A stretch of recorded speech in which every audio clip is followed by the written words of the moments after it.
Hey guys, Zinno here coming up on A to Z. How to reconstruct the Falcons and take the chains off Desmond Ridder. Plus, why the Braves can never be a dynasty and healthy Hawks look good. That's next on A to Z.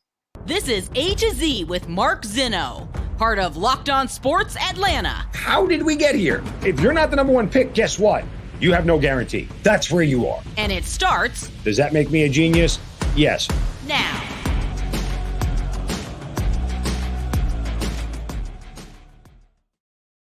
Good afternoon. Welcome to A to Z here on Locked On Sports Atlanta, where today I tell you time to take the training wheels off. Welcome in. We are live here on this Tuesday. Appreciate you guys joining us. As always, give us a follow on Twitter at Locked On ATL. Of course, I'm at Mark Zinno, MarkZinno. Don't forget to subscribe to the YouTube channel as well. Check us out on Roku TV, however you get your Roku TV, Amazon Fire Stick. Check out A to Z and all the shows here on Locked On Sports Atlanta every single day on Roku TV. A lot to get to today. We still are kind of licking our wounds from the weekend that was with the Braves and the Falcons and the news that we have. And Hawks get a big win last night. So we'll get through all that and then some here on this Tuesday edition. You know, when you look at what's going on with Desmond Ridder, and remember yesterday I talked about how the game played out exactly as I thought it was going to, that Arthur Smith would actually run more, that he would protect Desmond Ridder. He wouldn't put him in situations to sort of, let him fail or make mistakes. And I was right about that. And while I've understood Arthur Smith's philosophy the whole time, and I understand where he is, now that essentially the Falcons are eliminated from the playoffs, obviously not mathematically, but, again, they're losing a lot of tiebreakers. They need a whole lot of help in order to get into the postseason. That said, going into this week's game for the Falcons, maybe, just maybe, it's time to take the training wheels off of Desmond Ridder and go a little counterculture here to what Arthur Smith normally does and let this kid air it out. I mean, honestly, like, who cares if you get your ass kicked? Like, who cares if you get butt whooped? Because here's the thing. If you keep doing this where you run that much, right, and you take the ball out of Ridder's hands, and you don't ask him to do very much, can you really actually learn what you have? Because that's ultimately what this is all about. I'll still hold to the idea that, guess what? 4 games is not enough to evaluate a quarterback. It's just not. It never has been. It never will be. And in this situation that the Falcons are in, where they're trying to figure out what's going on over the course of 4 games, if you keep the handcuffs on Desmond Ridder, how can you ever really find out what you have? Can you ever really find out what you have? I don't think you can. I mean, I think we're going to learn more about Desmond Ridder from his mistakes than we are from his successes.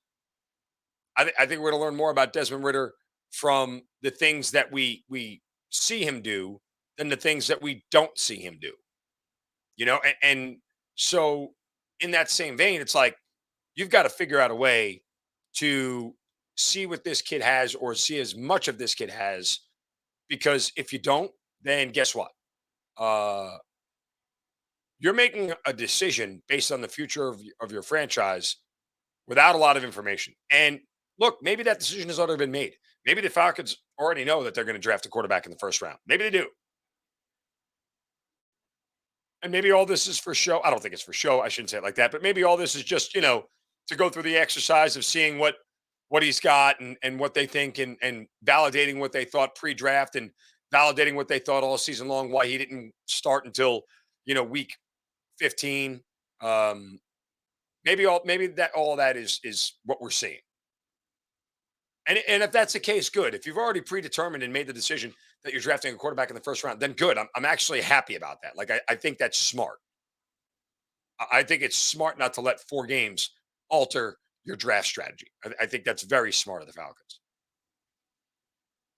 That said, again, as people evaluate this thing here, I think it's really fair to ask if we are going to stay with Desmond Ridder down the road. How are you going to get pieces around him? Because it's fair to say, like, Josh Allen didn't really develop until he got Stephon Diggs. Like, that really elevated him. Um, you could look around at other quarterbacks who's Ryan Tannehill never had elite receivers in Miami, but he has AJ Brown and Corey Davis in Tennessee, and with Arthur Smith, that was a very potent offense. Look at Jalen Hurts this year when AJ Brown got to Philadelphia. Look at the difference it made. So there's a sense that if they get some more pieces around him, and maybe a healthy Pitts is the right piece and everything else, you know, uh, maybe another wide receiver. Like, could you stomach actually taking another wide receiver in the draft? I don't know if you can. Look, and it is a very thin wide receiver free agent market. A couple of the names out there that may sort of tickle your face this offseason. Nelson Aguilar, who's still only 29. Alan Lazard is out there. Um, Juju Smith-Schuster's 26. Jarvis Landry's 30. N'Keal Harry's 25. There's not a lot of names out there. Mecole Hardman is still under 25. That may be a guy that the Falcons want to look at. Um, but again, it's not a very big free agent wide receiver market. There's not a lot there. And there's not a lot of names out there that are going to, elevate and make you feel like, okay, we get a guy like that in free agency, Desmond Ridder's life's going to be a lot easier. So unless you're saying we're good with London and Pitts and whatever else they have on the scrap heap, that's a bold statement by the organization, considering really in reality, London and Pitts are still both unproven. I mean, Pitts is kind of semi-proven, more proven than London is, but both unproven. So when you start talking about putting the rest of this roster together next year, if you had to rank, do this exercise with yourself. If you had to rank what you want to see them do in the first round between quarterback, pass rusher, wide receiver, and offensive lineman, what do you pick? What's the order you go in? Right? Genuinely not an easy answer to figure out. Me, I still go quarterback. I still go quarterback because you're not going to win without high level quarterback in this league. Well, let me rephrase. It's the easiest way to win. You can win with a really good defense and mediocre quarterback play. See San Francisco right now. All you have to do is be really careful with the football and not make mistakes, and you can win because your defense is that good. But San Francisco's defense is like, very legit good, like over the top, very legit good. And so that changes the equation, but the Falcons aren't close to that. Not many teams are. Not many teams are close to the level where San Francisco is defensively right now. Maybe Denver. But even at that, they've shown that, hey, you're not going to win a lot of games when your offense is that bad. So you need high-level quarterback play. It's the easiest way to win in this league. And that, to me, is something I think that fans need to really look at and evaluate. But if I want to find out what I have with Desmond Ridder, I've got to take the training wheels off. I've got to throw as much stuff at him as possible and see how you're going to evaluate him and how you're going to be able to really judge what you're looking at. Because if you keep the same offense where it's so run heavy and you're not testing him and you're not pushing him, you're not asking him to do things, how do you know what you really got? If you keep everything the status quo, what we figured out is that the offense in and of itself is going to be limited. Now, you could argue again, if they had better players, they would try more. But, I don't know that matters at this point. I hope the coaching staff is smart enough to figure out that if I had a better receiver, this thing works. If I had better separation from the guy, this thing works. If I had a better route runner, this thing works. But you could tell from what Ridder does that he knows exactly what he needs to do. So that'll be my question to Arthur Smith when I talk to him and figure out how are you really going to evaluate this? Because I just don't think 4 games is enough. I genuinely don't think 4 games is enough to figure this thing out. And so unless Terry Fontenot has already said this is our draft strategy regardless, which again is what I hope. And by the way, if the draft strategy right now is we're not drafting a quarterback this year because we already have our guy, fine. But they'll tell you that when the draft comes. We'll see. All right, before we get back to why the Braves can't win a dynasty, a word from our friends at betonline.net. Fastest and easiest way to check in on all your betting needs. Find your favorite sports and events at the number one online source for odds, lines, and games. There's news and reviews of every single league. Of course, the NFL is going on. College bowl season is in full swing right now. In fact, we're on a run of like 21 straight days of football. It's pretty amazing. You get the NBA, NHL, Major League Baseball as well. You get combat sports, esports, even golf. BetOnline continues to be the top online resource for all your sports wagering information, podcasts with great information there, live in-game betting, scores. They have you covered. Head to BetOnline today or use your mobile device to learn more about the action that's happening today. Again, as we have football going nonstop, betonline.net, the best way to keep up with all the odds and everything that's going on in the sports betting world. It's BetOnline, where the game starts. All right. Before we get to the Braves, one more note on the Atlanta Falcons. Make sure you guys check out Locked On Falcons. Thanks for making that your first listen. For your next listen, check out the Locked On Sports Today podcast. The biggest stories of the day, plus instant reactions, big game recaps, and the take of the day. It's available on the Odyssey app, YouTube, and wherever you get your podcasts. Interesting. We touched on this yesterday. I wanted to expound on it a little bit more with the departure of Dansby Swanson. You know, 2 seasons in a row now, 2 off seasons in a row, the Braves have watched a homegrown talent walk out the door. And while I don't think Dansby's numbers are impossible to replace, and I don't say that as a slight to Dansby, you know, we talked about what was hard to replace for Dansby, obviously, the leadership, what he means to the clubhouse, and everything else. But, you know, there's a big difference between winning and winning titles and becoming a dynasty. Think about this. If you go back and look at the Yankees in the late 90s, mid to late 90s, that won 4 World Series in 5 years, right? Um, they had a core of guys. They absolutely had a strong core of guys. Rivera, Jeter, Pettit, Posada, Bernie Williams, they were all there. Paul O'Neill, those 5, 6 guys were there every single year for all of it. That's how you build a dynasty. The problem is when you have players going in and out, in and out, in and out every year, it's hard to build a dynasty. It's not hard to win. It's not hard to be competitive. It's not hard to make the playoffs. It's not hard to make deep postseason runs. It's hard to continually win a World Series or win a title. Even in the NFL, you know, the Patriots dynasty, although it was Brady and Belichick, it's a lot of other players for the first half of those Super Bowls, for the first 3, the Deion Branches, you know, the Teddy Bruschies, the Vincent Wilforks, like those guys were there for all that stuff. Kevin Falks, like they were some of those players were just key parts of the whole thing, and they helped make it go. The Braves now are almost headed to what feels like deja vu from the 90s when they had 13 straight division titles and 1 World Series to show for it. Now, the Braves have a lot of guys under contract, and they are all good, above average, serviceable players, and that's putting it modestly. But letting guys like Freddie and Dansby go signals a little bit of an issue. And again, at this point, Max Fried is like good as gone, if you ask me. Max Fried right now, if he has 2 more years like he had this year, doesn't even have to be great. Has 2 more years like he had this year, which were very, very good. That's a $30 million pitcher. The Braves aren't handing out $30 million annually to anybody. They're just not. And especially for a guy at his age who's going to want 6 or 7 years, and the Braves are stuck on 5 still. The Braves don't go above 5 unless it's at the number that they want. That's where they are right now. So in 2 more years, you're going to watch another piece of this walk out the door.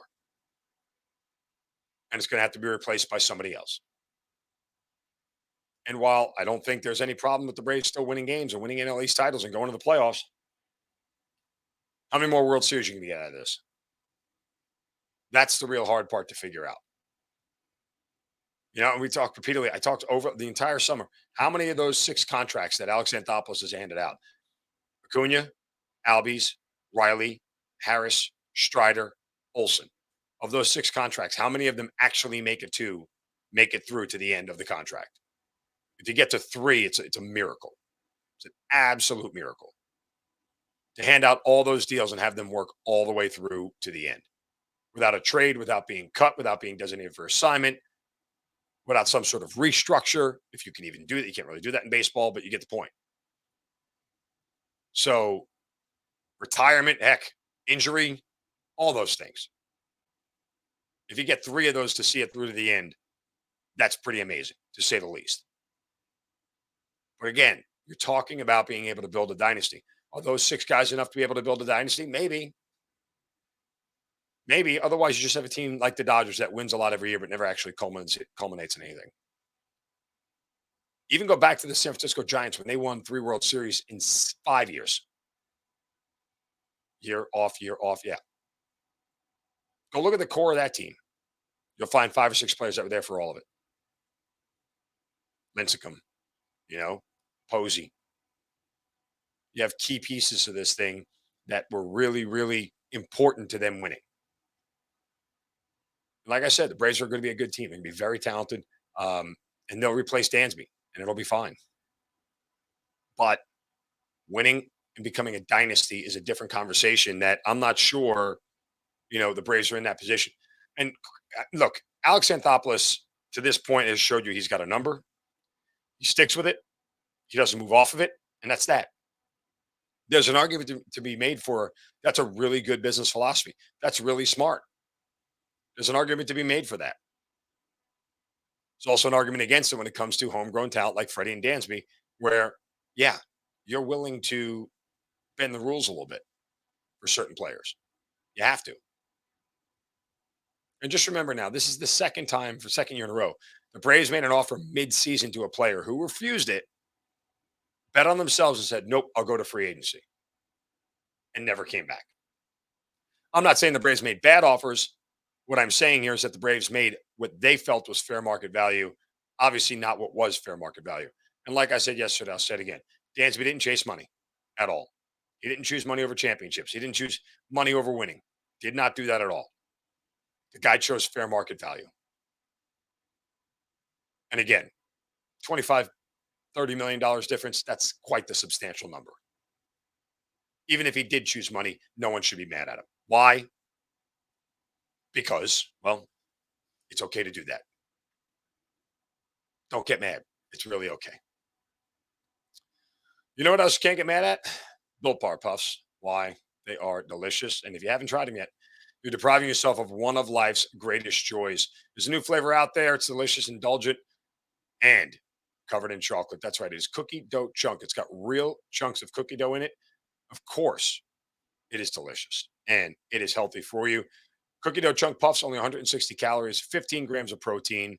Run to built.com, snag a box for yourself, stick one in the office drawer, hide them away from the kids. These are great snacks for on the go, in between meals, maybe late at night. You got a sweet tooth, you want something to put in your belly, but don't want to make it something that's totally unhealthy.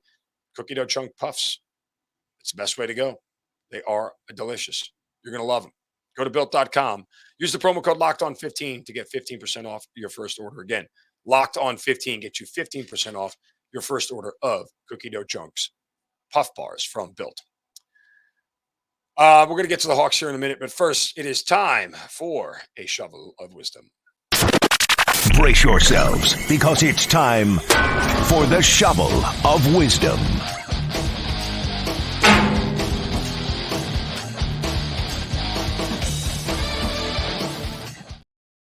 Yeah, you know how we do it every day. We have to set somebody straight for saying you're doing something stupid. You can do so on my Twitter account at Mark Zinno, MarkZinno. Just use the hashtag shovel of wisdom. And today my shovel goes to Willie McGinnis.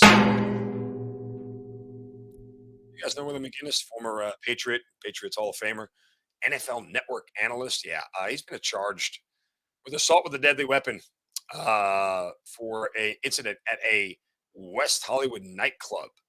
The nightclub is called Delilah. This goes back to December 9th. And here's where it really gets a shot. I mean, look, it's one thing if you're Willie McGinnis and you're out. You probably know that you're a public figure and you're on TV and everything else. And, yeah, getting into a bar fight is bad. But here's really where it gets to be the shovel. And TMZ has since published security footage of this, but multiple witnesses identified McGinnis at the lounge where he was accused of partaking in an assault on another man at the club. Security footage shows the lounge dining area where a man appearing to be McGinnis can be seen repeatedly punching the alleged victim. And here's the real bad part. Then later retrieving a bottle and using it to hit the guy again.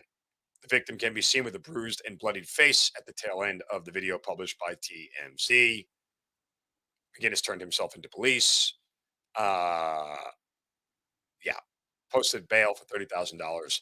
NFL Network has since suspended him pending the outcome of the legal situation here.